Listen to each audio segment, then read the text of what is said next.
In this lesson, we're going to talk about the mole and Avogadro's constant and the various calculations that we can do with that idea. So the mole, not the animal, is the base unit that's used to measure the amount of a substance. And 1 mole is equal to 6.02 times 10 to the 23 particles. And that number, 6.02 times 10 to the 23, is also known as Avogadro's number or the Avogadro constant, named after the scientist who discovered it or first proposed the idea. So it's 1 mole is that many particles, but what exactly is a particle? So a particle in chemistry can be an atom, a molecule, or a formula unit, depending on what type of substance you're looking at. So atoms are the representative particle for the monoatomic elements. So examples would be iron, carbon, anything else on the periodic table that is monoatomic. And so though a sample of iron is made up of iron atoms, so that's the representative particle. Molecules are the representative particle for diatomic elements, so the Hofbrinkel elements, and molecular compounds such as water. So within a sample of water, there are particles that are molecules of H2O, so 2 H's bonded to an O.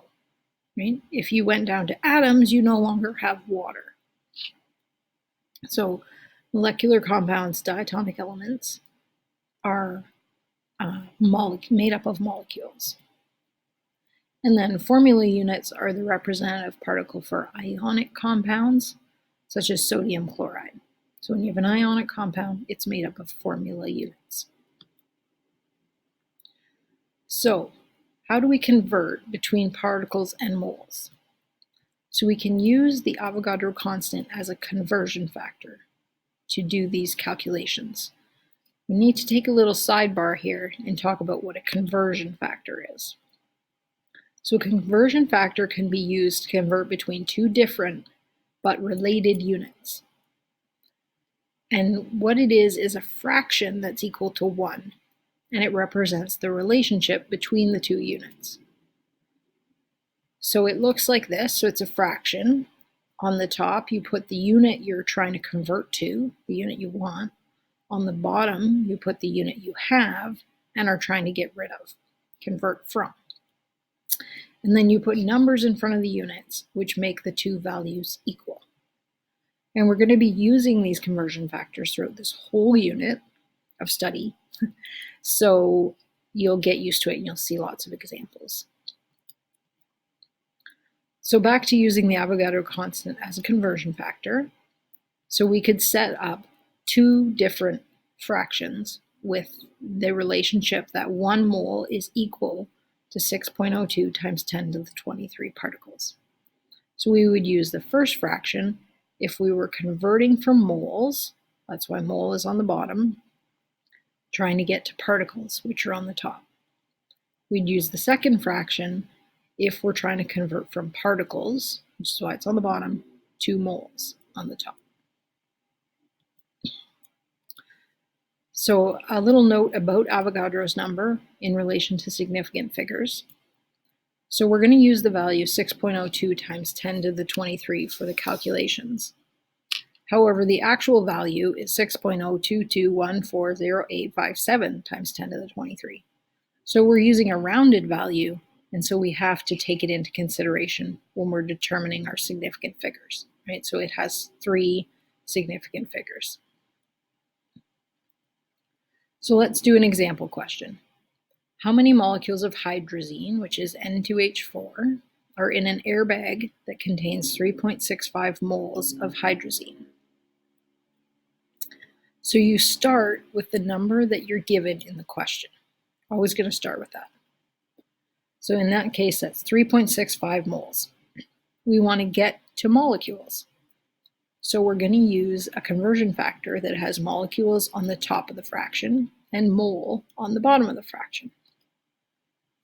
So that looks like this. We know there are 6.02 times 10 to the 23 molecules in 1 mole. So then moles are going to cancel. Okay? And we're left with molecules, which is what the question is asking, how many molecules? So 3.65 times 6.02 times 10 to the 23 in your calculator gives you an answer of 2.1973 times 10 to the 24 molecules. Now, whenever you finish a question, you have to consider your significant figures. So if we look at the numbers in this question, 3.65 has 3, 6.02 times 10 to the 23 has 3, so our answer needs to have 3 sig figs. So to round that to 3 sig figs, it would become 2.20 times 10 to the 24 molecules. And that's your final answer. And when you're doing these problems for submitting them, please circle or highlight your final answer so I know I can find it easily. So here's another example question. If a teaspoon of antacid contains 4.1 times 10 to the 21 formula units of magnesium hydroxide, what amount in moles of magnesium hydroxide is in the teaspoon? So start with the number given in the question, 4.1 times 10 to the 21 formula units. Then we multiply by the appropriate conversion factor, which in this case is going to have formula units on the bottom and mole on the top. So the 6.02 times 10 to the 23 is in the denominator of the fraction that we're using as a conversion factor. So now the formula units are going to cancel. And so when you put this in your calculator, the 6.02 times 10 to 23 is in the bottom of the fraction, which means you're going to divide. So 4.1 times 10 to the 21 divided by 6.02 times 10 to the 23. And when you do that, you'll get 0.0068106 moles. Then you check your sig figs. The number given in the question only had 2, so that means your final answer can only have 2. So here are some practice questions to practice converting between moles and particles. I recommend that you pause the video and try these questions. And then when you unpause, the next screen is going to have the answers and you can check them. And if you're having some trouble, you can ask for help from your teacher. So there are the answers. So check them over, see if you've got the right numbers, the right units, and the right significant figures. So moving on, now we're going to talk about how we can convert between molecules or formula units and atoms. Recall that when you have a chemical formula, it has subscripts, and that indicates the number of atoms of each element in the compound. So if we know the chemical formula of a substance, we can use those subscripts to convert between molecules or formula units and atoms. So for example, each molecule of hydrazine, N2H4, contains 2 nitrogen atoms, 4 hydrogen atoms, and 6 atoms total. So using those relationships, we can make many different conversion factors depending on what we want to calculate. So if we want to convert between molecules and nitrogen atoms, we could use these conversion factors. If we were trying to convert between hydrogen atoms and molecules, we could use these. And if we were just trying to find out how many atoms total or convert from atoms to molecules, we could use these ones. Right? So which one you use would depend on what the question is asking you. So another note about significant figures. So with these conversion factors, those numbers are exact counted numbers. Right? There were exactly 2 nitrogen atoms in a hydrazine. So they have an infinite number of significant figures. So essentially that means you can ignore them when you're figuring out the number of sig figs for your final answer. So let's look at an example. How many hydrogen atoms are in 5.34 times 10 to the 24 molecules of glucose, which is C6H12O6? So again, start with the number given in the question, which is 5.34 times 10 to the 24 molecules. And then look at what the question is asking you for. So it's asking you for hydrogen atoms, which means hydrogen atoms need to go in the top of your conversion factor. How many hydrogen atoms are in one molecule? Well, in this case, there are 12. So your conversion factor looks like that. There are 12 hydrogen atoms in one molecule. So to figure out how many hydrogen atoms are in that large number of molecules, we multiply by 12. Molecules are going to cancel to leave us with hydrogen atoms. So we get an answer of 6.408 times 10 to the 25. We need 3 significant figures, so 6.41 times 10 to the 25 hydrogen atoms, if you have that many molecules of glucose. Another example, so still talking about glucose, we've got a sample that has 1.20 times 10 to the 26 atoms. How many molecules does it contain?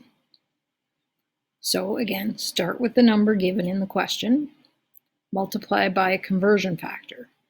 This time the question's asking for molecules, so molecules will go on the top of the conversion factor and atoms will go on the bottom. And how many atoms are there in one glucose molecule? Well, there's 24, right? 6 plus 12 plus 6. So in one molecule, there are 24 atoms. Atoms are going to cancel. And then you're going to, in your calculator, do 1.20 times 10 to the 26 divided by 24. And you get 5 times 10 to the 24 molecules. Okay, so the way that worked out, your calculator is just going to say 5 times 10 to the 24. But you actually need 3 significant figures here because 1.20 was given to 3. So when that happens, you need to add zeros after the decimal point to make it have 3 significant figures.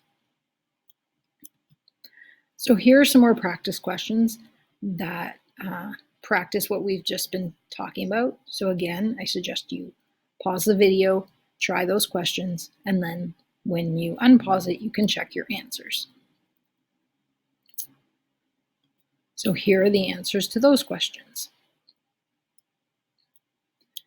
Now what we're going to do is put those 2 conversions together. So how many carbon atoms are in 8.4 moles of glucose, C6H12O6? So when you're given a question, you need to ask yourself, what is the question asking for and what is the information given with respect to? So the question's asking for atoms, but the information, the value, the 8.4 moles, is in reference to glucose. Glucose is not made of atoms, right? It's made of molecules. There are atoms within the molecule, but it's not glucose anymore. So we have to do 2 conversions in these type of questions. We start with the mole, and because it's moles of glucose, we then need to go to molecules of glucose. Once we're at molecules, then we can find carbon atoms. So it starts out exactly the same as the other questions. Put the number that you were given. First thing we're going to do is convert to molecules using Avogadro's number. So 6.02 times 10 to the 23 molecules in 1 mole of glucose. Okay, moles are going to cancel. So now we're at molecules, and we're just going to string the conversion factors in a line. So we're just going to multiply another one now. So we know that there are 6 carbon atoms in 1 molecule of glucose. So now the molecules cancel, and you can type into your calculator 8.4 times 6.02 times 10 to the 23 times 6 to get your answer. So that gives you an answer of 3.03408 times 10 to the 25 carbon atoms, which is what was asked from the question. Then you check your significant figures. 8.4 has only 2, which means the answer can have only 2.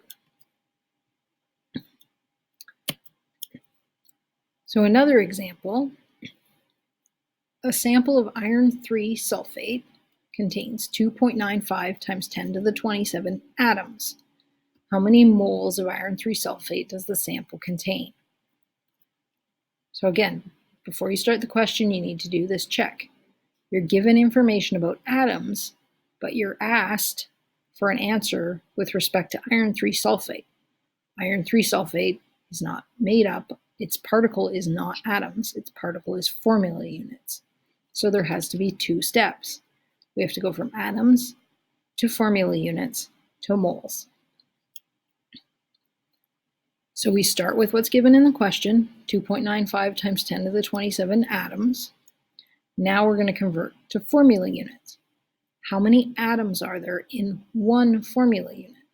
So Fe2SO4 3. Right? So if you add up all the atoms, you'll find that there are 17 atoms in one formula unit. So now with that calculation, we've gotten to formula units. Now we can find out how many moles of iron 3 sulfate there is by using Avogadro's number, putting it at the bottom so that formula units cancel, and we're left with moles, which is what the question was asking for. So when you put this in your calculator, you do 2.95 times 10 to the 27 divided by 17, and then divided again by 6.02 times 10 to the 23. And when you do that, you get 2.88.2548 moles. And then we check our sig figs. We need 3, so we round it off to 288 moles. So here's your final set of practice questions that put those two ideas together. So give those a try, and then the next slide's going to have the answers.